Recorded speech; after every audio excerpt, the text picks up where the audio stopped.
भगवते रुद्राय। ओम नमो भगवत्यै नर्मदा देव्यै नमः। आस्थावान सज्जनों, हमारे पास अनेक लोग पूछ रहे हैं कि पंडित जी आपने जो तर्पण विधि का सरल उपाय बताया है वह तो हम बहुत लाभ ले रहे हैं, पर साथ साथ में आप प्रैक्टिकल के रूप में आप दिखाएं, करके दिखाएं तो हमें ज़्यादा आसानी हो जाएगी। तो आप लोगों का सबका ध्यान रखते हुए मैं आज आपके सामने सब सामग्री लेकर के प्रस्तुत हूँ।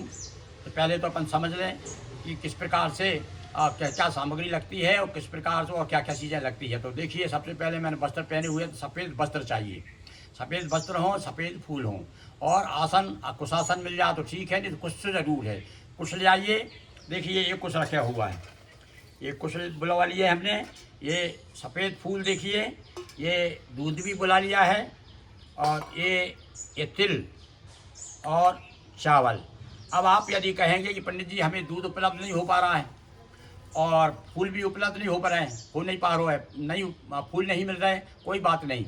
आप केवल तिल और चावल तो बहुत ही ज़रूरी है भाई। तिल, चावल और आपका कुश और जल, ये चार चीज़ आपके पास में है, यानी आप अपने पितरों को प्रसन्न कर सकते हैं, उनको तृप्त कर सकते हैं। तो ये सब उनको तृप्त करने के लिए सारा विधान है। तो ये सब सामग्री आ गई है। अब पात्र प्रश्न आता, पात्र कौन सी ली जाए, तो लोग क्या ज़्यादातर स्टील की थालियाँ हैं लोगों के यहाँ, पर आप कोशिश करिए कि पीतल की थाली हो अथवा तांबे की हो। ये इस प्रकार से दो पात्र ले लीजिए आप। एक इधर का पात्र, दूसरा कुछ भी चलेगा, पर एक कम से कम एक तांबे का पात्र होना चाहिए, क्योंकि अपन जल छोड़ेंगे तो जहाँ तक हो तांबे का, पीतल के होना चाहिए। तो ये तो पात्र हो गए, तिल हो गया, चावल हो गया, दूध और फूल और कुश। हाँ, एक चीज़ अब इसके बाद में अपन क्या करेंगे, एक अपने हाथ में या तो आपकी अंगूठी तांबे की या सोने की, चांदी की, यदि आपकी अंगूठी है तो कोई बात नहीं, और अंगूठी आपके हाथ में नहीं है तो आपको एक अंगूठी बनाना है, उसको पैती बोलते हैं, या आपको धारण करना है, इसकी कुश्की बना करके पहन लीजिए, आप वो पहन लीजिए। अथवा अब जब कल आप कहेंगे साहब पंडित जी हमें कुछ तो मिल ही नहीं रहा है, हमें तो तर्पण करना है, तो आप उसके लिए फिर क्या कर सकते हैं, दूबा ले सकते हैं, तो दूबा से भी कर सकते हैं। तो आपके पास यदि दूबा है तो दूबा की पैती बना लीजिए या कुश्की बना लीजिए, उस हाथ में पहन लीजिए अपने अनामिका में। वैसे तो दोनों हाथ में पहने तो अच्छी बात है, पर एक हाथ में भी चलेगा आपको। अब ये आपने ले लिया, ये सारी सामग्री हमने बता दी कितनी सामग्री लगेगी। तो सफ़ेद वस्त्र, सफ़ेद फूल, दूध, तिल और चावल और जल, इतनी सामग्री इसमें लगती है। अब अपन थोड़ा सा समझ लें कि सबसे पहले, वैसे तो भैया देव तर्पण है, ऋषि तर्पण है, दिव्य मनुष्य तर्पण है, और फिर मनुष्य तर्पण है, तो 4-5-6 प्रकार के तर्पण हैं। तो भाई यदि विधि विधान से और विस्तृत रूप से विस्तार से करना चाहें तो भाई उसके लिए तो आपको पंडित जी को बुलाना पड़ेगा, क्योंकि इतना सब कुछ हम यहाँ से बता नहीं सकते आपको, ना आप कर भी सकते हैं। तो अब सरल इसलिए कि सरल सारा आदमी आज तो है शॉर्टकट चाहता है, तो हमने बिल्कुल सरल ऐसा कि आपका काम भी बन जाए और हम जिन पितरों के प्रति हमारी श्रद्धा है वो प्रकट भी हो जाए। तो हमने क्या किया है, तीनों देवताओं को सबसे पहले जलांजलि देंगे अपन। कौन को? ब्रह्मा, विष्णु, महेश को। अब इनको तीनों को देने से क्या है, और प्रार्थना करेंगे तीनों देवताओं के साथ साथ में सभी जितने भी लोग जलांजलि लेने के हकदार हैं और वो सब प्राप्त करें, ऐसा मन में अपन सोच करके तीनों देवताओं को दे देंगे। तो ये हो गया। पर ये अपन जैसा मैं बैठा हूँ इसी तरह से, और देवताओं को देना एक एक, मतलब ब्रह्मा, विष्णु, महेश को एक एक जलांजलि। और इनको आपको मालूम है, सबको मालूम है, जल लेकर के इस प्रकार से छोड़ देते हैं आप लोग, नर्मदा जी, गंगा जी में जब भी स्नान करते हैं किसी नदी में, इस प्रकार छोड़ देते हैं। बस इस प्रकार से आपको छोड़ देना है, 3 बार छोड़ देना है, ब्रह्मा, विष्णु, महेश का नाम लेकर के। आप इसके बाद में फिर अब आपको जब पितरों का नंबर आएगा तो आपको दक्षिण दिशा की तरफ मुँह मोड़ना है। अब दक्षिण की तरफ इधर मुँह कर लिया हमने, और ये जो घुटना है अपने को, ये घुटना इस प्रकार से ऐसा मोड़ लेंगे, ऐसा मोड़ करके ऐसा बैठ जाएंगे, दोनों पात्र सामने रख लेंगे, और फिर ले करके फिर उसके बाद में, हाँ अब एक चीज़ और समझ लीजिए आप, आपको पिता, पितामह, प्रपितामह, इनको तीनों को जो है हम क्या है, अब दिवंगत हो चुके हैं, इसलिए हमको क्या कहते हैं, एक को वसु रूप मानेंगे कि आप वसु हैं, एक को मानेंगे रुद्र रूप और एक को मानेंगे आदित्य रूप, यानी क्रमशः इसी प्रकार से हमारी माता और माता, पितामही, प्रपितामही, इनको हम क्या कहेंगे, गायत्री, सावित्री, सरस्वती। ये चीज़ ध्यान रखना है। अब एक चीज़ ये ध्यान रखना है, दूसरा अपन बीच बीच में 3-3 बार आपको उनको अंजलि देना है। तो 3 बार क्या बोलेंगे, तस्मै नमः, तस्मै नमः, तस्मै नमः, किनके लिए? पुरुषों के लिए। और जब हम अपनी माताओं को, नानी को, दादी को, परदादी को देंगे तो फिर क्या बोलेंगे? उनके लिए तस्सै सुधा नमः, तस्सै सुधा नमः ऐसा बोलना है। अब ये थोड़ा सा ध्यान रखा, शब्दों का ध्यान रखिए। तस्सै चाहे तो लिख लीजिए आप, माता के लिए, प्रमाता के लिए और वृद्ध माता के लिए है। तो ये कौन सा माता मही कहेंगे? अब नाना नानी को बोलेंगे माता मही, तो बोलेंगे माता मही को जब करेंगे हम माता मही, प्रमाता मही, वृद्ध माता मही, तो वहाँ कहेंगे तस्सै सुधा नमः, तस्सै सुधा नमः। और जब माँ को बोलेंगे तो माता के लिए भी तस्सै सुधा नमः, और पितामही यानी दादी तस्सै सुधा नमः, और प्रपितामही तस्सै सुधा नमः। ये थोड़ा समझ लीजिए आप। तो पुरुष के लिए तस्मै नमः, तस्मै सुधा नमः, और नारी वर्ग के लिए क्या बोलेंगे अपन? तस्सै सुधा नमः। बस इतना ध्यान रखना, बड़ा सरल है। जैसे मैं लोग बीच में कहीं भूल भी जाऊँ तो अब समझ लीजिए कि अपने को माँ को, दादी को, परदादी को, नानी को, परनानी को, वृद्ध नानी को, नाना को, परनाना को, वृद्ध नाना को, इसी प्रकार से पिता को पितामह और प्रपितामह यानी पिता, दादा, परदादा, बस इतने लोगों को अपने को देना है। और इसके बाद में फिर क्या करेंगे अपन? फिर से एक बात और ध्यान रखिए आप, आपके पास जब जनेऊ नहीं पहनते तो आपने जो कंधा, बाएं कंधे पे जो रुमाल है, इसको आप इस कंधे पर रख लेंगे।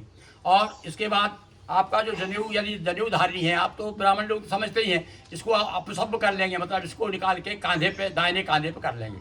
ऐसा निकाल करके, जैसे अभी क्या है ये देख लीजिए, मैं आपको बता दूँ, ये बाएं कंधे पे, अब इसको क्या है ऐसा निकाल के गर्दन में से इस कंधे पर कर लेंगे। ये थोड़ा सा नियम बताया है हमारे ग्रंथों में, शास्त्रों के, तो अपने शास्त्रों के अनुसार चलेंगे भाई, तो इस प्रकार से कर लेंगे। और इसके बाद में दक्षिण की ओर मुँह करके इस प्रकार से बैठ जाएंगे और बस प्रेस करके, और जैसा मैंने बताया उसी प्रकार। अब मैं आपको, ये तो समझा दिया मैंने, इतनी सामग्री लगती है, अब मैं आपको प्रैक्टिकल रूप में बता रहा हूँ। तो मैंने बताया आपको प्रैक्टिकल रूप में, सबसे पहले जल छिड़क लीजिए अपने ऊपर, और नहा के आए हैं, उसके बाद में आप जो है ये जल ले लीजिए। तो सबसे पहले बताया आपको पूरब की ओर मुँह करके, पूरब की ओर में जैसे बैठा हुआ हूँ अभी, और ये देखिए आप, एक अंजलि, एक जलांजलि किसको देना है?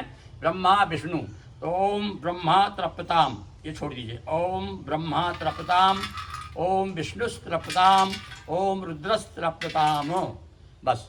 और भावना कीजिए कि तीनों देवताओं के माध्यम से मैं सभी को जो भी जल लेने के हकदार हैं, उन सबको मैं जल दे रहा हूँ, ऐसा मन में सोच करके चलिए। अब अपन अपने पितरों को जो विशेष रूप से जो रुष्ट हैं, हमसे प्रसन्न नहीं हैं, तो जल से और अन्न से, ये दो से प्रसन्न होते हैं भाई।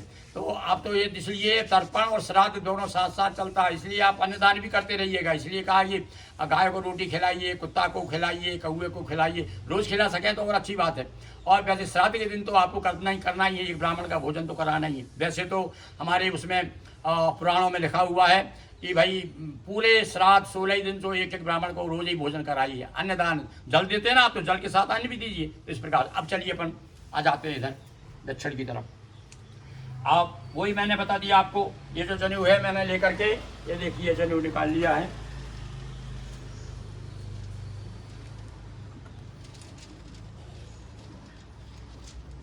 ये निकाल लीजिए, जनेऊ निकाल लिया है, और ये निकाल के ये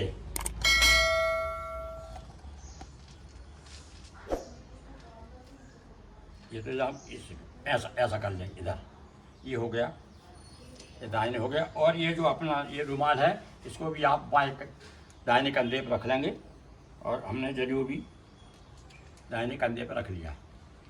ये थोड़ा इसका ध्यान रखना है आपको। देखिए मैंने पहले समझा ही दिया है। और अब लीजिए, आप अपने लीजिए, एक पात्र ले लिया तांबे का, एक ये भी तांबे का पात्र ले लिया है। और ये अब क्या करेंगे अपन? अभी अपन ने तीनों देवताओं को जब दिया था उसमें तिल नहीं लिया था, उसमें केवल चावल लिए थे। अब यहाँ पर आप थोड़े से तिल भी डाल देंगे इसमें। ये तिल डाल रहा हूँ मैं, देखिए। और ये थोड़ा सा दूध भी डाल रहा हूँ, ये दूध डाल दिया।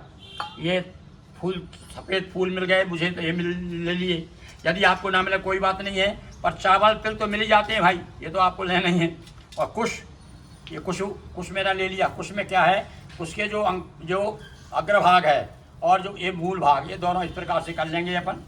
और इसको क्या है, पितरों को ये पितृ मुद्रा मानी जाती का, ये अंगूठे की और इस तर्जनी के बीच का भाग, तो ऐसा जल लेकर के ऐसा छोड़ा जाता है, यहाँ से छोड़ा जाता है, समझ रहे ना आप। तो ये ऐसा ऐसा लेकर ऐसा रख लेंगे अपन और ऐसा जल लेंगे, तो ऐसे इस प्रकार से ऐसा छोड़ेंगे।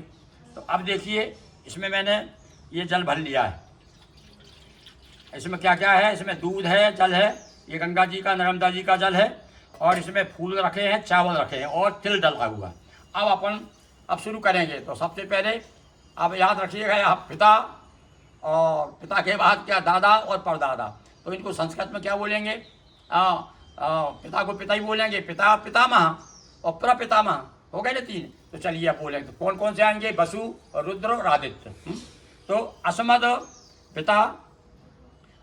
पिता वसु रूपस्य तर्पताम, ऐसे लीजिए, अस्मद पिता वसु रूपस्य तर्पताम इदम सातिलम जलम तस्मै सुधा नमः, तस्मै सुधा नमः, तस्मै सुधा नमः। ये हो गया पिता का। क्या बोल दिया मैंने, पितामह प्रपितामह बोल दिया। अब आ गए माता, तो अस्मद माता।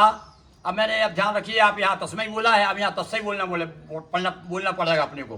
तो अस्मद माता गायत्री रूपस्त्रप्ताम इदम सातिलम जलम तत्सै सुधा नमः, तत्सै सुधा नमः, तत्सै सुधा नमः, 3 बार हो गया। अब इसी प्रकार से अब किसका बोला अपन ने, माता का बोला। अब पितामही, पितामही यानी दादी, तो अस्मद पितामही सावित्री रूपस्त्रप्ताम इदम सातिलम जलम तत्सै सुधा नमः, तत्सै सुधा नमः, तत्सै सुधा नमः। और इसके बाद में प्रपितामही यानी परदादी, हो गया माँ दादी परदादी। तो अस्मद प्रपितामही सरस्वती रूपस्य तर्पताम इदम सातिलम जलम तत्सै सुधा नमः, तत्सै सुधा नमः, तत्सै सुधा नमः। देखिए कितना सरल हो गया।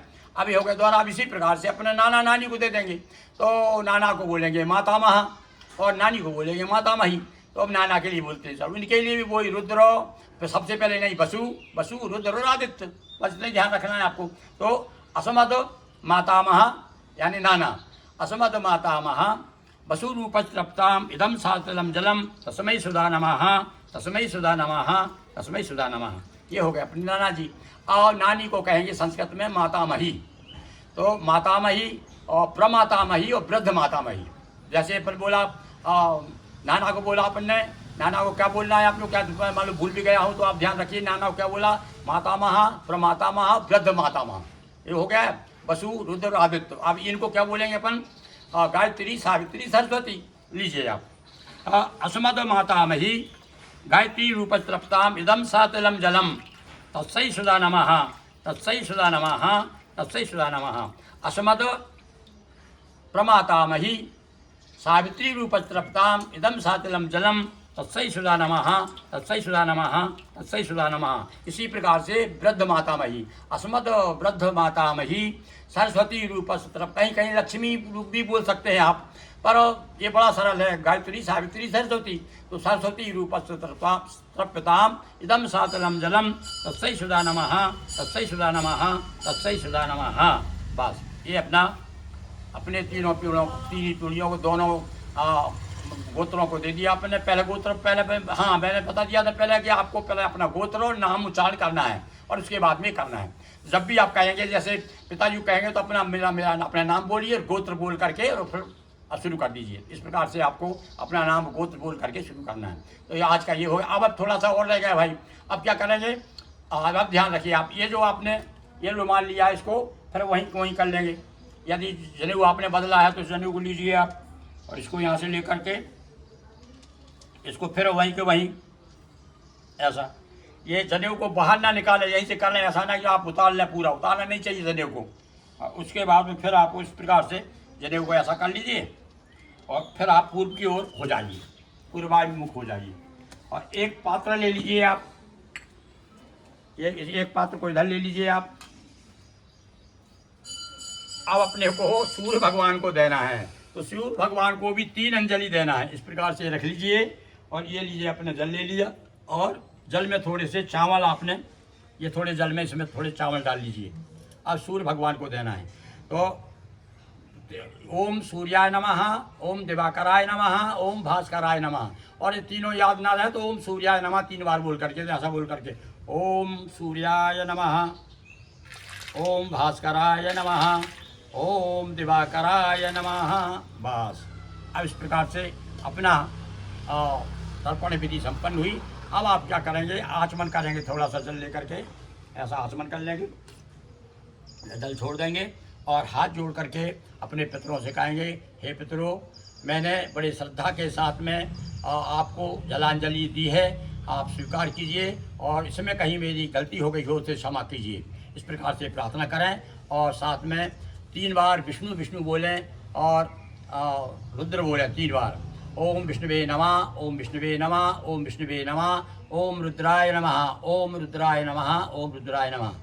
हाँ, इस प्रकार से बोल करके आप उठ जाइए, प्रणाम करिए।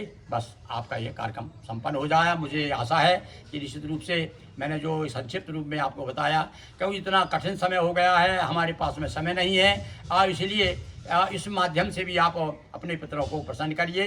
हाँ, साथ साथ में इतना ध्यान रखिए, आप रोज़ दीपक जला सकें शाम को तो अपने दरवाजे पे एक दीपक जलाइए और यदि महीना भर कम से कम तिल मिला करके दक्षिण की ओर मुँह करके पीपल पे जल छोड़िए तो निश्चित रूप से आपके पितरों प्रसन्न होंगे। बहुत बहुत धन्यवाद। ओम नमो भगवते महारुद्राय। दोस्तों, वीडियो अच्छा लगा हो, वीडियो को लाइक करें, शेयर करें। चैनल पर पहली बार आए हो तो चैनल को सब्सक्राइब कर घंटी की बटन भी दबाएं। बहुत बहुत धन्यवाद।